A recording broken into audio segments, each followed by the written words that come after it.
Damn. Ladies and gents, how we doing? Wrapped up week number 8. Travel nursing, fun as usual. Things are happening. Patients are getting taken care of. Ass is being wiped. As a matter of fact, we literally just got done with the beach today. We had a nice beach day. We're actually might be looking extra red. We're crispy. Because Matt's neck and his upper back, if he wants to take off his shirt for anybody out there, he's all red. We're all sunburned here. But you can't complain because it's April now.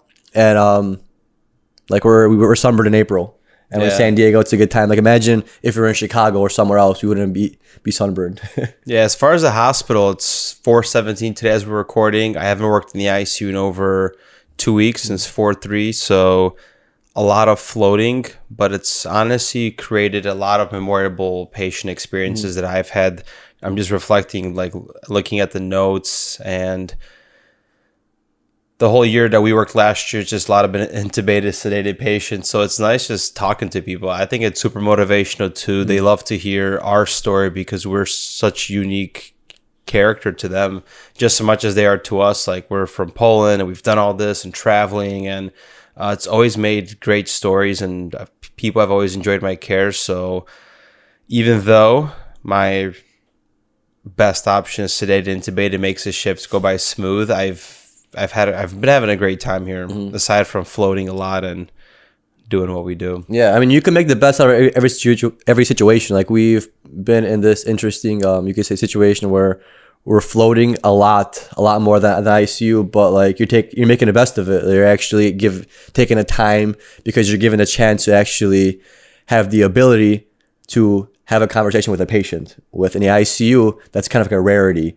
Or if somebody even is in the ICU that's still with it, like they're still really sick. So it's like you don't have as much time and that ability to actually talk to them, because we do get patients in the ICU that are ANO times 4, but a lot of times they just became ANO times 4. They're just getting better and they're super tired. All they want to do is like sleep, relax, and recover. So it's not the best time to talk to them because you're not going to get the best response. And plus they're in a recovery phase. So it's just like they're in a lot of pain.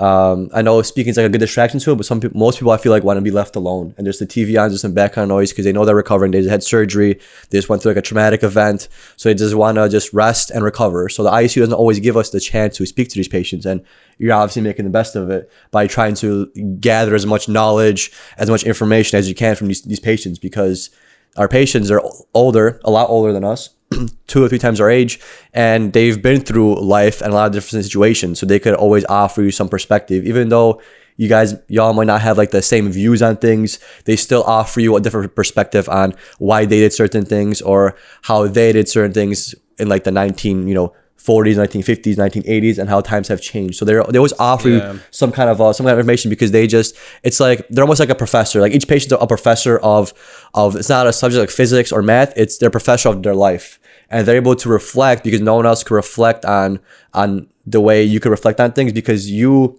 actually did the thing that you're reflecting on, and now you're actually reflecting on it. So you have both the experience perspective and the look at from the outside view perspective. And also just the different units that we float to. You go from a regular med surg floor to a tele floor. I worked oncology for the first time in a while last week, and there was different patients that have masses and need to start chemo and radiation, and it's just wild depending on where people are in this block of life, on this tapestry. There's different things going on, and they're having different experiences, which makes different conversation.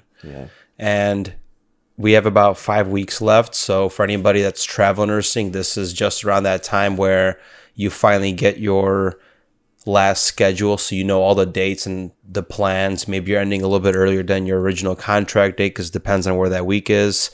I noticed mine's on the last day, 5/21. So this is a good time to start thinking about your next move as a travel nurse, and we are too.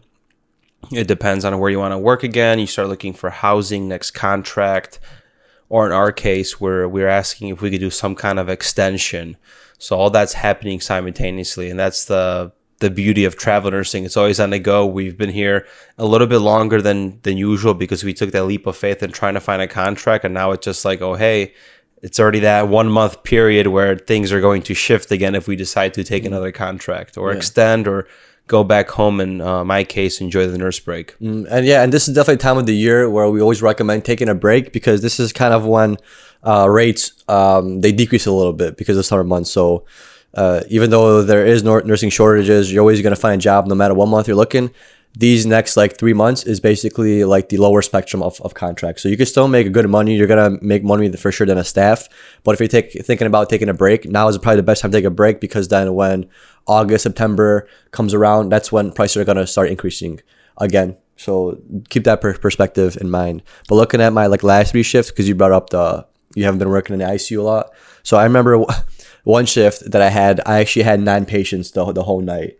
I came on to one unit where we went from 4 to 5, because we went from hospital ratio to state ratio, which was 5. So I had 5 patients then, and then I got transferred somewhere else where I started with 3. Then I ended up getting a 4th one as an admission. So it's like crazy, because I remember you telling me, I remember you telling me back when not this contract or prior contract, you had the same experience where you had like 9 patients in one night. And I haven't had 9 patients in one night up until this last week. I've had maybe 8, 7, but I never hit 9. And I was like, whoa, I had 9 patients. And I was looking at my like that board of like when you in a charting system, like an Epic where the brain is, or whatever that's called, and I see 9 patients. I'm like, damn, I just took care of 9 patients. Like, holy shit. It's how busy sometimes. And it's like, and the one thing that we noticed, like, or that we brought up last week was when you're getting floated at 11 p.m. It sucks, because you're getting floated, and the only reason why you're floating is because there's a mission coming. So it's like when you're floating at 11 o'clock, you know that you're floating for that mission, so you're already preparing for that mission, and that feeling sucks. Yeah, we're in a special case with this contract, and this is why it's happening. Especially as we mentioned before, we're in the ICU, so we're just a way more proficient pawn to have in the arsenal to float around and take care of a variety of different patients. And it just makes it easier for the hospital, because they have these 8 and 12-hour shifts that are grandfathered in.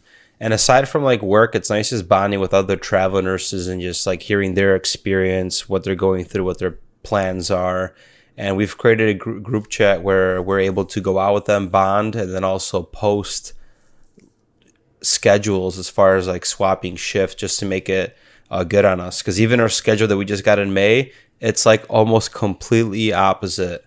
Like, why is the scheduler making things so difficult? We talked about this where there's always at least a minimum of 2 travel nurses on a shift, where they could easily accommodate our schedule. But this is what it is, travel nursing. You might just get this one facility that just doesn't care so much about schedule, and you're just making the best of it. Yeah, and it does drain your morale. It makes us, I'm going to be honest with you, like, even though like no matter what, we're going to get through it, but we go into work with a little bit of like disappointment each time, because every time I look at the board and I see 2 travel nurses on there and me, I'm like, this could have been easily Matt and I on here instead of me and 2 other random travelers. So it's like those little things that people don't think that matter, but they really do. Because because in theory, all that schedule has to do is take a look at it and just be a little bit more meticulous on looking at it, and taking maybe like an extra half hour to an hour of their day, which I'm sure you're going to get paid for, just to kind of plan things out. Like, they knew ahead of time that Matt were in this situation, and they made it seem like, okay, they might be able to accommodate, but it looks like they're just looking at the schedule and just picking random names and just filling the spots. Because it's frustrating that when, like I said, when I come into work and I see me and 2 other travel nurses, I say to myself, like, you could have taken a few minutes of your time, and Matt and I could have been on here, and we could have been a lot more satisfied, because then we don't have to plan different logistics. Now, like, I have the car, so technically Matt can't really do anything after 6:30 p.m. So it's like those are things, but that's more of like a management issue. Staffing wise, everyone here has been amazing, and I'm glad you brought up the oncology unit, because I was in oncology for the first time in my life ever as well, up until 11, because I got tried for someone else to do an admission. But I had a not newly diagnosed, but basically a patient that had cancer for a while, and now she's at the point where they can't do anything else. So she has a mass in her abdomen that's compressing some parts of her intestines and certain sphincters in her intestines, and technically she can't eat food, because the food is going to be in her stomach, and it's going to obstruct her, because there's not enough room for food to pass through the intestines. So she's going to be on lifelong TPN therapy for the rest of her life. Yeah, it's very unfortunate. And his mass was huge, because I assessed her abdomen, and I'm like, whoa. It looked like another stomach, and it was real hard. But what was cool is, like, no matter how shitty her circumstance was, she also had NG to LIS, and it was literally putting out blood for the most part, which looked like blood and bile. And what's crazy is she put out a liter for me from 7 p.m. to 11 p.m., which was a crazy amount. And she was uncomfortable, but she was still FaceTiming her family. I think she was on her phone with her daughter and her granddaughter, and she was still very happy and very cheerful on the phone. But it was crazy because like once she finished that phone call, she had transitioned from like super happy, super excited to like now dealing with just her by herself and with this pain. So now she looked a little bit more comfortable. But like it's just crazy how she like put on this like mask or this front of being super happy, completely okay with what's going on in front of her kids. Yeah, it's just She's being very stoic. Where her attention went. Yeah. So then she like her attention ended with her family, and her perspective went back into this pain. But that she did it on purpose, completely though. shift her pain. Like it was on purpose. It was like she was hiding what she was going through to not bring that worry that she has onto her family, which was crazy to see. Because after she finished that phone call, like changed, and I could see that the person that she was, I was talking to her for a little bit, and like it's crazy to think about like why she put on that demeanor and like that she actually did it. It's cool to see that like from an outside perspective, because we all do certain things like that. Like we always put on a mask when we go to work, but no one really notices the mask, and you reflect on it a little bit, but not so much. But then when you see somebody else doing that, it's pretty cool. You're completely you shift as a person. Yeah. Another thing I noticed too, where I don't understand things as far as healthcare, then I would love to have like case management and social work on a podcast and talk about this, is like just the delay of care and bed placement, where these patients are sometimes sitting in the hospital for a long time, and we give these patients like this false hope of, hey, you're going to get a bed today. You got accepted. The next day the bed got filled. Now we're looking and reaching out to different facilities. You're not going to go to this facility anymore. And it just takes these family members on this emotional roller coaster versus one shot kill, in a way, like settling it down, getting it done, and that's it. This is where you're going. So I don't know why there's all these like loopholes in the healthcare system that I want to find out that we could better improve. Yeah. How does that work? Because like during one of my shifts, I had a patient that was supposed to leave one day, didn't leave that day, and then I had him that night, and we're gonna keep him one more night. So it's like his placement was delayed by 2 days technically. So yeah, it's like how does that happen? And all of things like healthcare, because it's like it's never like you booked an Airbnb and you showed up and they said, well, sorry, somebody else has it now. Like, so how is it like in healthcare where it's like you have to be so detailed oriented and so particular, because this is health. How could they get the consumer portion of housing done and you can say like your own placement and rent and stuff like that, but they can't get it down in healthcare? Yeah, there's just a lot of things that I realized in healthcare that's kind of goofy. Even the way we take care of this disease system, not to get on a tangent because this is going to be like a whole podcast episode here, but it's just like we're very focused on individual organ systems. For example, diabetes, endocrine, cardiovasculars, hypertension, and but all these hallmark signs are the same in all these systems as far as coronary artery disease, diabetes, hypertension, hyperlipidemia. Everything's it's like hallmark signs of this sick person, and we're treating like these organ systems like interdependently, but they all are dependent on each other, where you are having chronic inflammation, you have a high HbA1c, you're getting diabetes that's causing you to get atherosclerosis, inflammation of the arteries, potentially causing coronary artery disease and hypertension, but yet we're just so individuated. And that's what sucks about this sick care that we have to like solve in healthcare, because I'm seeing it so much and it's causing me to have a little bit of compassion fatigue, because we can do so much better for our patients and actually heal them and provide actual healing and health.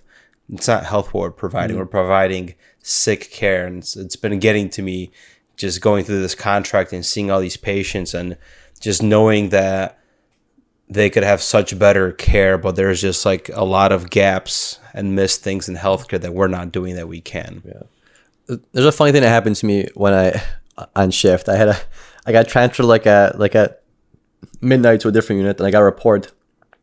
And like I went to say hi to the patient. He was awake, and then I went back, and then he fell asleep, and then I was catching up on my charting, and then I had to do something else in his room. And I like walk in the room, and it's just like, and he had like one eye opened.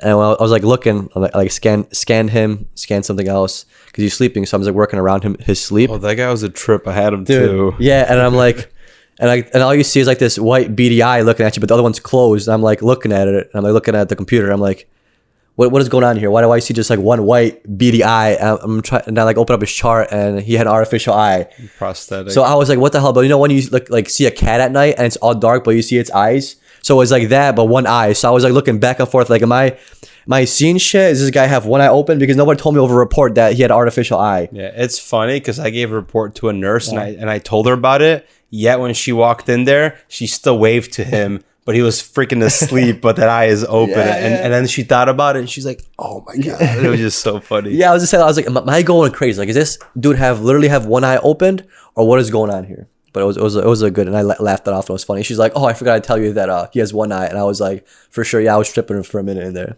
She's like, "Oh, sorry, probably could have told you that." I'm like, "Yeah, whatever happens." Had a good time. And yeah, that's week number 6. Excited to see what week number 5 brings. 8 weeks down, 5 more to go. See you guys on the next debriefing, right? Peace out. Yeah.